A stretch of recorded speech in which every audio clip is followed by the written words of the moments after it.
हाँ चलो ठीक है ठीक है, अब 10वां शुरू करते हैं। ये पहला बहुपद में ये दूसरे बहुपद से भाग देने पर शेषफल ज्ञात कीजिए। सिंपल है। यहाँ पर x प्लस वन है ना, x कितना है, प्लस वन है, तो इसमें x का मान कितना रखेंगे, माइनस वन रखेंगे।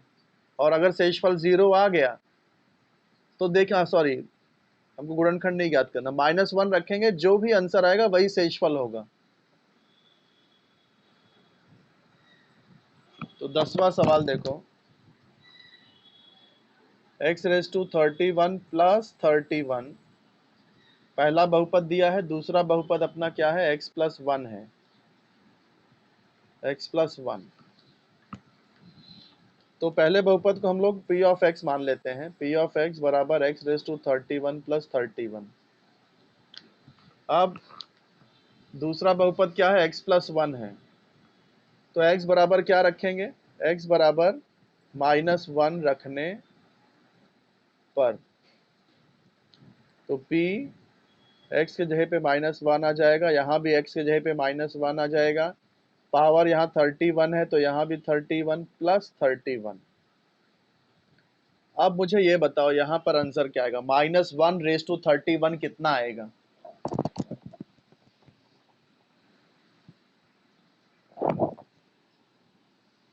कोई आइडिया?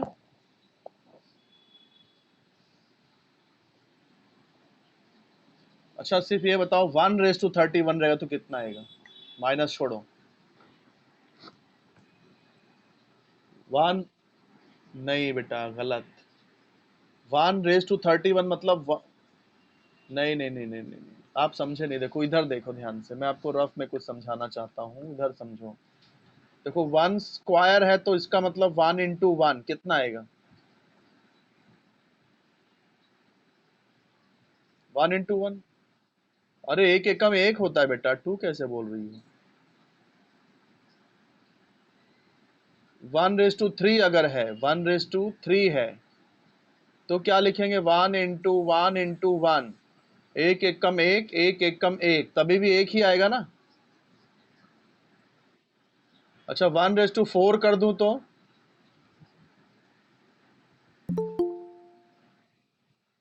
तो भी 1 ही आएगा, 1 रेज टू 5 कर दूं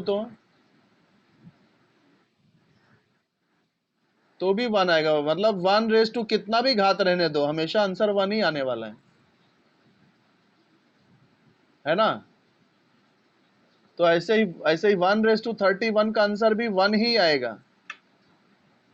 लेकिन यहां पर देखो ये माइनस भी लगा हुआ है, तो माइनस जरा आप समझ लेते हैं भैया कि यहाँ पे माइनस लगेगा या नहीं लगेगा, वो समझ लेते हैं जरा, ध्यान से देखो।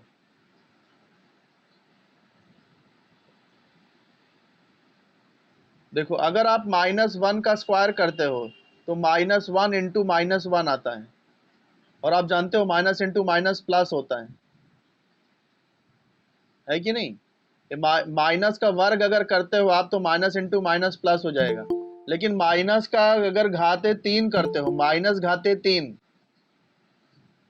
माइनस के घाते 3 है तो माइनस 3 बार आएगा, माइनस माइनस माइनस, तो minus into minus plus, plus into minus minus, minus के घाते 3 है तो फाइनली माइनस ही मिलेगा ना वो। ये समझे कि नहीं मैं, तो इसका मतलब माइनस का घात अगर सम संख्या है तो प्लस प्लस हो जाएगा, और यदि माइनस का घात विषम संख्या है तो माइनस ही रहता है वो। ये समझे कि नहीं। तो ऐसे ही यहां पर देखो ये माइनस है, अब ये घात देखो सम है कि विषम है,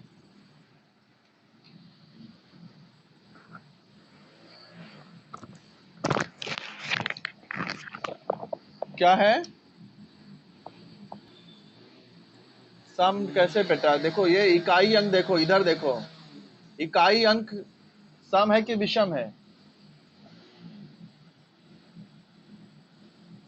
सम, सम किसको बोलते हैं, जो दो से कट जाए, दो से विभाजित हो जाए, जैसे 2, 4, 6, 8, ये सब अगर इकाई अंक में 2, 4, 6, 8 या 0 होता है तो वो सम होता है, लेकिन अगर इकाई अंक में 1, 1, 3, बेटा माइक माइक बंद करो।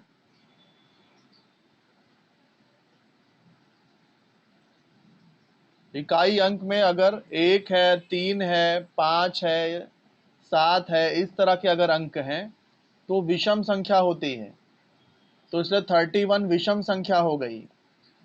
और माइनस का पावर अगर विषम हो है तो आंसर हमेशा माइनस में आता है, +31। तो ये +31 -1 करेंगे तो कितना आ जाएगा? 30 आ जाएगा ना। हाँ, तो यहाँ शेषफल कितना आ गया? 30 आ गया, इसलिए शेषफल बराबर 30। शेषफल 30 आ गया। तो यहाँ पर 10वां सवाल भी खत्म हो जाता है। समझ में आया आप लोग को? कहीं कोई डाउट?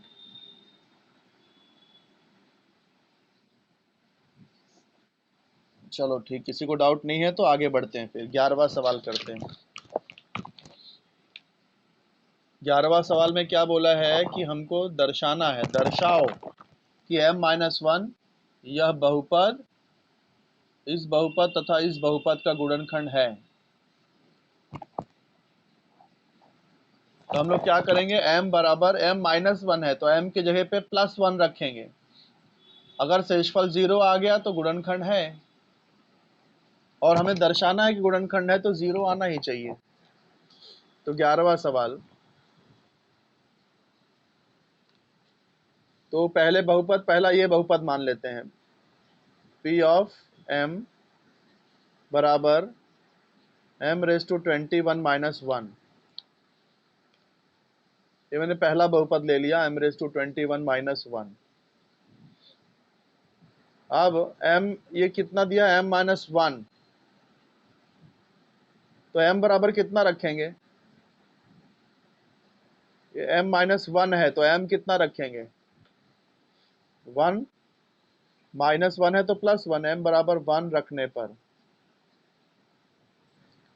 तो P ऑफ 1 कितना आ गया, 1⁻21 - 1। 1⁻21, अभी आप लोग ने बताया 1 का घाते कितना भी रहने दो, आंसर 1 ही आता है ना। और ये भी -1, तो शेषफल 0 आ गया ना यहाँ पर। तो इसका मतलब ये जो m-1 है ये इसका गुणनखंड है।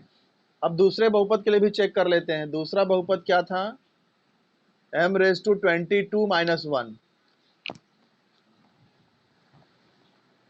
तो इसको हम लोग Q ऑफ m मान लेते हैं, क्योंकि P ऑफ P हम पहले यूज कर चुके हैं, इसलिए वापस P मत यूज करो।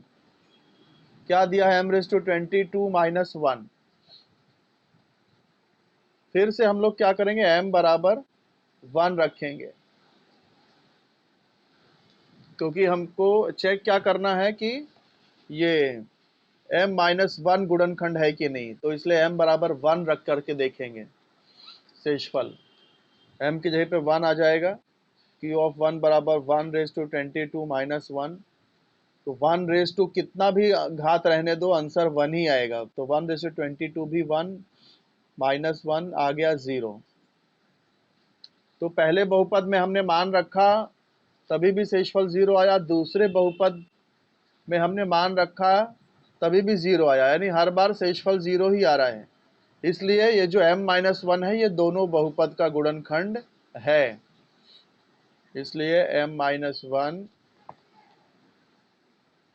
यह बहुपद, कौन सा बहुपद, m⁻21 - 1 तथा m⁻22 - 1, m-1 ये बहुपद तथा ये बहुपद का गुणनखंड है, का गुणनखंड है। समझ गए बेटा आप लोग? Okay, very good. तो अब अगले सवाल पे बढ़ते हैं। 12वां सवाल। 12वां सवाल क्या है? यदि x माइनस टू और x माइनस 1/2 ये दोनों इस बहुपद के गुणनखंड हैं, तो दर्शाइए कि m बराबर n बराबर 2। ठीक है, तो x बराबर x माइनस टू इस बहुपद का गुणनखंड है, तो इसका मतलब यदि x के जगह पे 2 रखेंगे तो शेषफल 0 आना चाहिए कि नहीं?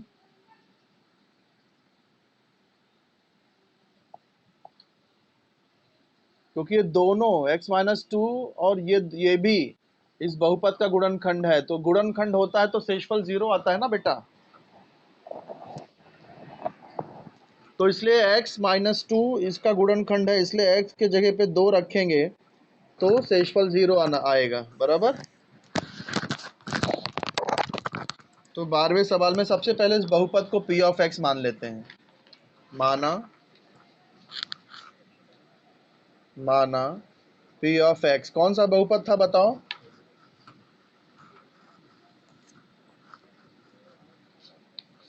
बहुपद तो बताओ बेटा आप लोग। nx square minus 5x, nx square minus 5x plus m। अभी क्या दिया है? x माइनस टू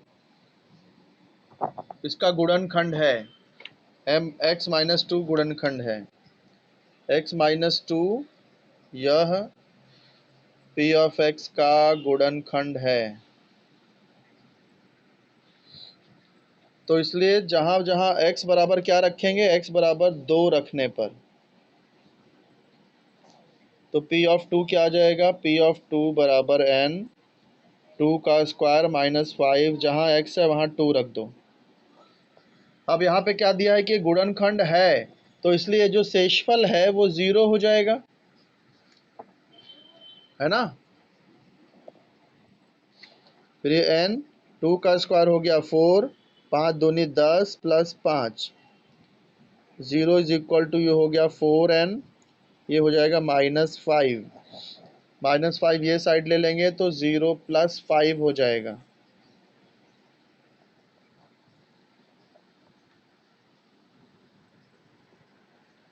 तो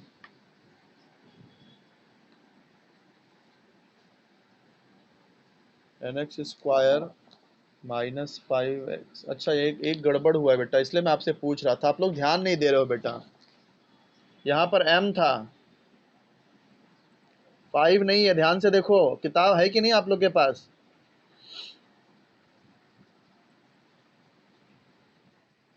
तो आप लोग बताए नहीं मुझे।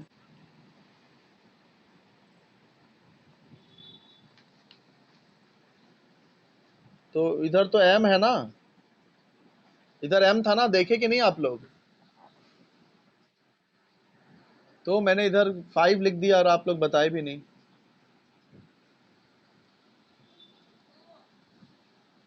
तो इधर क्या हो जाएगा देखो,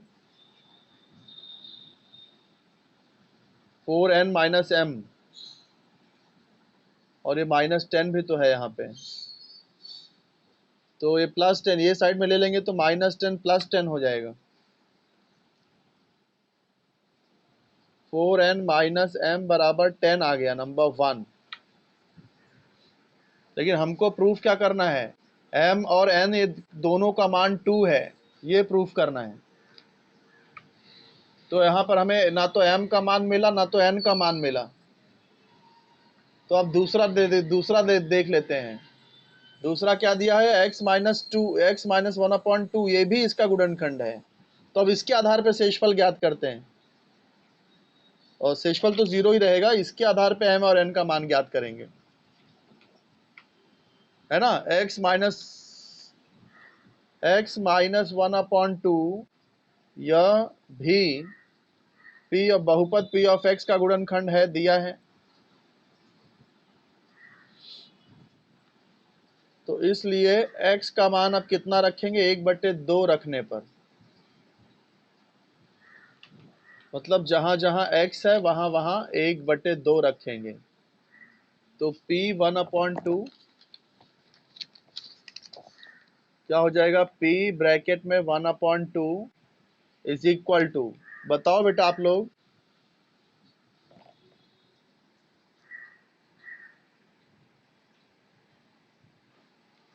क्या था? n x स्क्वायर था, लेकिन x के जगह पे हम लोग 1/2 रख रहे हैं। -5x है, पर x की जगह पे 1/2 प्लस m।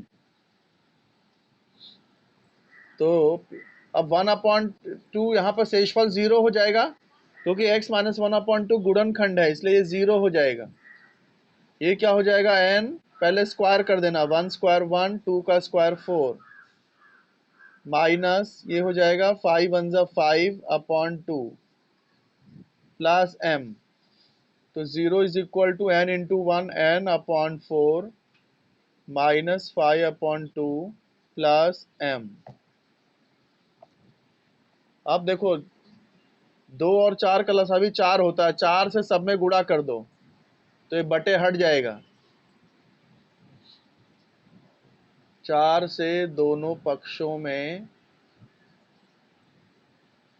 गुणा करने पर, तो 4 0 जा 0, 4 से गुणा करेंगे 4 4 कैंसिल, n हो जाएगा। यहाँ भी 4 से गुणा करेंगे तो 2 दूनी 4 होएगा और 5 दूनी 10 हो जाएगा ये, प्लस 4m। कोई डाउट है बेटा यहाँ तक?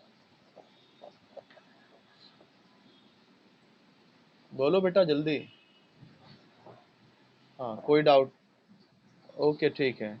अब ये 10 को हम लोग इधर ले लेंगे तो क्या हो जाएगा? +10 n प्लस 4m हो गया। ये समीकरण नंबर 2 मिल गया। इसके पहले एक और समीकरण अपने को मिला था, क्या मिला था?